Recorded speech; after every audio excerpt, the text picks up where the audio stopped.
ఇప్పుడు చూస్తున్నారు కదా, బాగా గమనిస్తూ ఉండండి.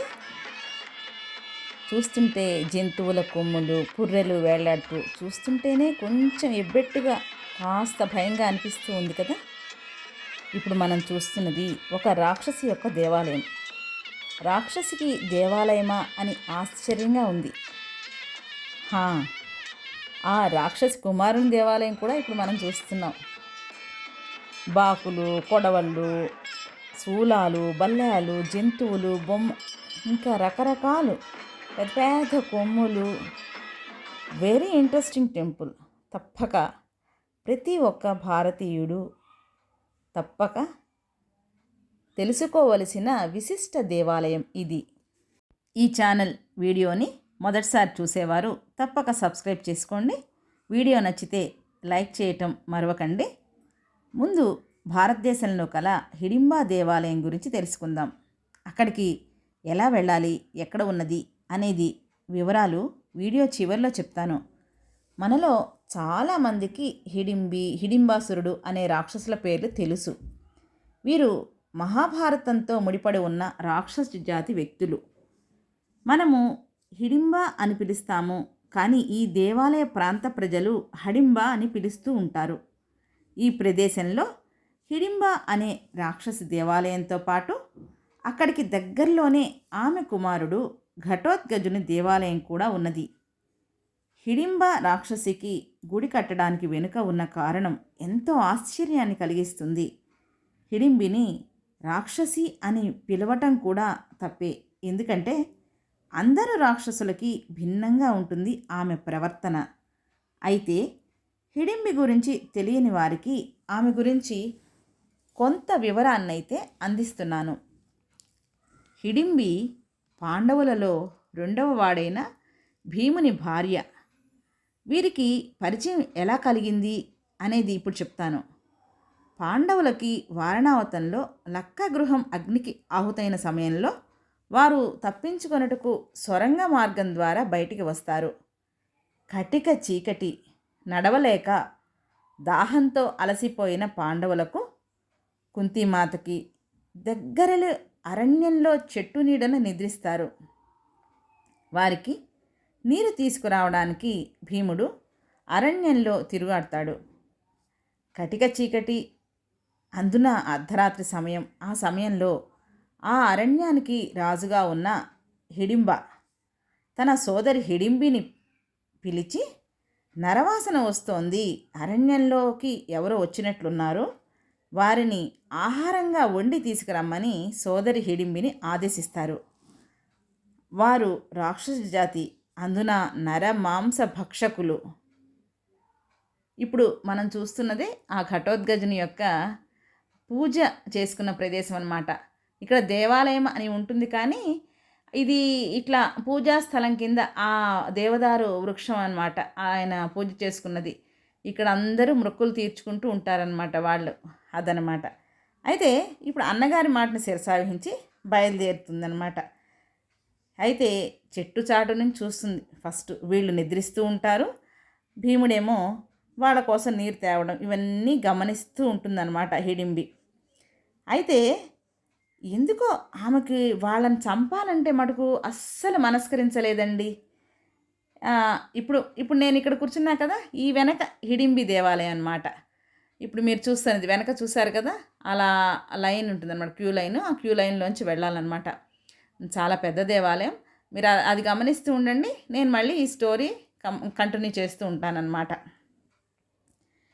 అయితే ఈ పాపం చంప మనసు ఎప్పుడైతే రాలేదో ఈవిడికి, అంతేకాకుండా భీమునికి కూడా చూసేసి ప్రేమలో పడిపోతుందన్నమాట. ఏంటి ఇంకా రాలేదేంటి వీళ్ళందరినీ చంపేసి వాళ్ళని వండి తీసుకురాలేదేంటి సోదరని. ఎందుకంటే అండి, రాక్షసులకి చాలా సూక్ష్మ రూపంలో ఉండగలరు వాళ్ళు. రకరకాలుగా వాళ్ళు మార్పు చెందగలరు. వాళ్ళు ఎలాంటి ఎలాంటి ఆకారం కావాలంటే అలాంటి ఆకారం వాళ్ళు తెచ్చుకోగలరు అనమాట. అయితే ఏమిటి ఇంతసేపు రాలేదని అక్కడికి వెతుక్కుంటూ వస్తాడనమాట హిడింబాసురుడు. వచ్చాక భీమునితో ఘోరమైన యుద్ధం చేస్తాడు. తర్వాత ఘోరమైన యుద్ధంలో హిడింబాసురుడు మరణిస్తాడనమాట. అప్పుడు హిడింబి భీముని ఆ రాజ్యానికి రాజుగా ప్రకటిస్తుంది. తనని వివాహం చేసుకోమని కోరుతుంది. ఎందుకంటే తను ఒక ప్రతిజ్ఞ చేసుకుంటుంది అంతకుముందు. నా అన్నగారైతే హిడింబని ఎవరైతే సంహరిస్తారో నేను వారిని వివాహం ఆడతానని ఆవిడ ఒక ప్రతిజ్ఞ చేస్తుందనమాట. ఆ రకంగా భీముడు వాళ్ళ అన్నగారిని చంపారు కాబట్టి తను భీమునితో వివాహం చేసుకుందామని అనుకుంటుంది. అయితే రాక్షసుతో వివాహాన్ని నిరాకరిస్తాడు భీముడు. అంతటితో హిడింబి కుంతీమాతని ప్రక్కకి తీసుకువెళ్ళి తను రాక్షసి అయినా ఏ రూపాన్ని అయినా ధరించగలనని, మీకు ఏ సమయంలో అయినా కాపాడగలనని, తనకు భూత భవిష్యత్ వర్తమానాలు తెలుసునని హిడింబి కుంతి మరియు ధర్మరాజుని ఒప్పించి భీముని వివాహమాడుతుంది. వారికి ఘటోత్కచుడు నవ యవ్వనంగా జన్మిస్తాడు. పాండవుల్లో మొదటి వివాహం భీమునికే జరిగింది. మొదటి కోడలు హిడింబి, మొదటి మనవడు ఘటోత్కచుడు. ఇప్పుడు మనం చూస్తున్నాం కదా, ఇదన్నమాట ఈ మెయిన్ ఎంట్రన్స్. అలా మొత్తం ప్రదక్షిణపూర్వకంగా ఒక లైన్ ఉంటుంది. ఆ లైన్లో తిరిగి వెళ్ళాలన్నమాట.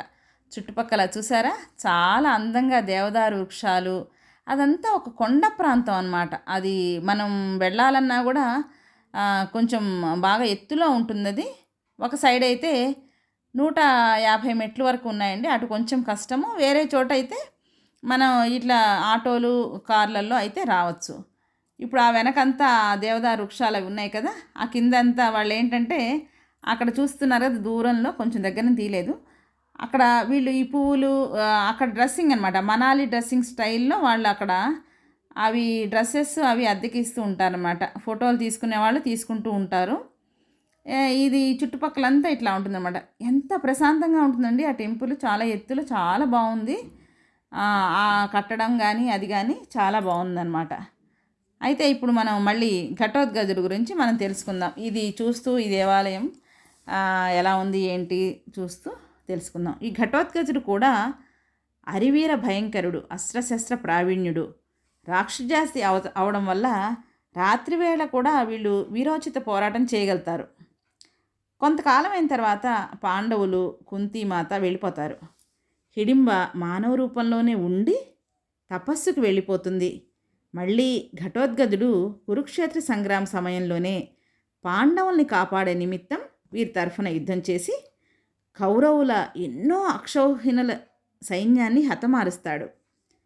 ఘటోత్కచుని అంతమొందించాలంటే అత్యంత శక్తివంతమైన కర్ణుని శక్తి అస్త్రం వినియోగించాల్సి వస్తుంది. అసలు అది మామూలుగా కర్ణుడు అర్జున్ని సంహరించడానికి దాచాడనమాట. అయితే ఆ అస్త్రాన్ని ప్రయోగించవలసి వస్తుందన్నమాట. లేకపోతే ఘటోత్కచుని గెలవడం అనేది అసలు సామాన్యమైన విషయం కానే కాదు.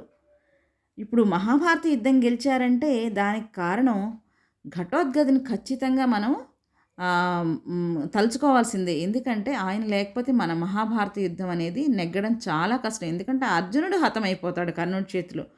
అక్కడ అడ్డం పెట్టడానికి ఈ ఈ రకంగా ఘటోత్కచుడు యుద్ధం చేయవలసి వస్తుందన్నమాట. అందుకే భీమ హిడింబుల వివాహం, వారి ఘటోత్కచ సంతానం అంతా లోక కళ్యాణం కోసం జరిగింది. హిడింబి ఇక్కడి గుహలో ఎన్నో సంవత్సరాలు తపస్సు చేసిందని, దుర్గగా కాళిగా ఎంతోమందికి దర్శనమైనట్లు ఇక్కడి స్థల పురాణం. ఈ గుహలో హిడింబి యొక్క పెద్ద పెద్ద పాదాలు దర్శనం చేసుకుంటాము. లోపల లక్ష్మీనారాయణులు, శివపార్వతులు, అమ్మవారి ముఖాన్ని దర్శనం చేసుకుంటాము. ఈ దేవాలయం ఎత్తైన పర్వతం మీద ఉంటుంది. ఈ ఆలయం 15వ శతాబ్దంలో నిర్మించినట్లు అక్కడ స్థల పురాణం. పైన గోపురం చూస్తే అంచెలంచెలుగా చెక్కతో తయారు చేసిన ఆ హిమాచల్ ప్రదేశ్ ఆ స్టైల్లో అది ఉంటుందండి. అక్కడ దేవాలయాలన్నీ ఆల్మోస్ట్ చెక్కతోనే తయారు చేసి ఉంటాయి. ఇప్పుడు మనం చూస్తున్నదైతే ఇప్పుడు ఈ ఘటోత్కచుడి ప్రదేశం అనమాట.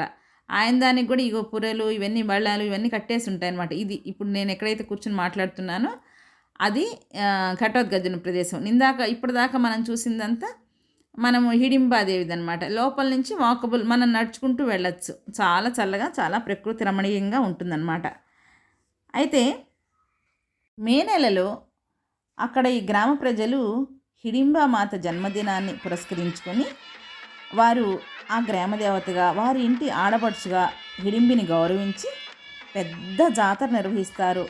ఆ జాతరని చూడటానికి దేశం నలుమూల నుంచి కూడా జనాలు వస్తారనమాట.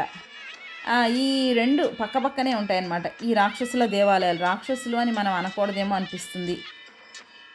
ఏది ఏమైనా ఆ ప్రదేశానికి వెళ్ళాక నాకు అనిపించింది, భారతదేశం విశ్వగురు స్థానానికి ఎన్నో కారణాల్లో ఇది ఒక కారణమా అని.